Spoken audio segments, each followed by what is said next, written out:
the rotation out of tech into financials, how much of that do you think was based on the AMT?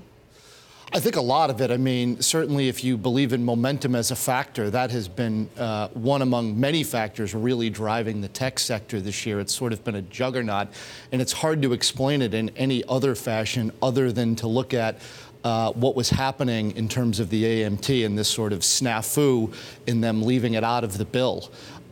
It's hard to explain it any other way to see the sector that had been leading the market sort of drag back so quickly relative to the other parts of the market. Right. I liked what you said about drag down, even though it was supporting the market. What I found so interesting yesterday is that tech did fall out of bed, and nothing really happened to the S&P. It was modestly weaker, but we would have maybe expected a big sell-off if tech really rolled over that much. Is that what's that? Is that all rotation?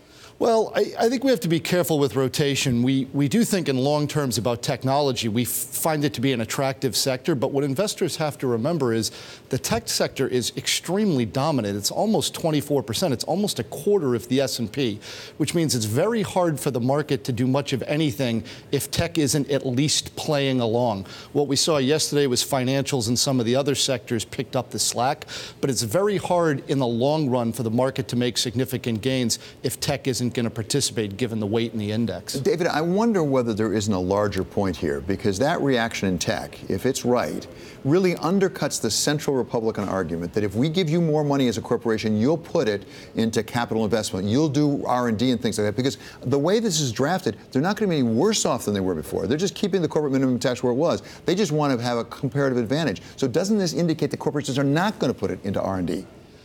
It may. I think an additional point, I think it undermines part of the entire rationale for it in the first place, which is that it would prompt growth. If you think about the corporate R&D tax, the deduction for that, a lot of this is about innovation and productivity. We know that the labor force isn't growing, which means if you're a Republican and you believe that this tax bill is pro-growth, you're really relying on the productivity element of it, and the corporate R&D tax is part of that. If you're going to lose that, then how exactly is this growth supposed to manifest itself?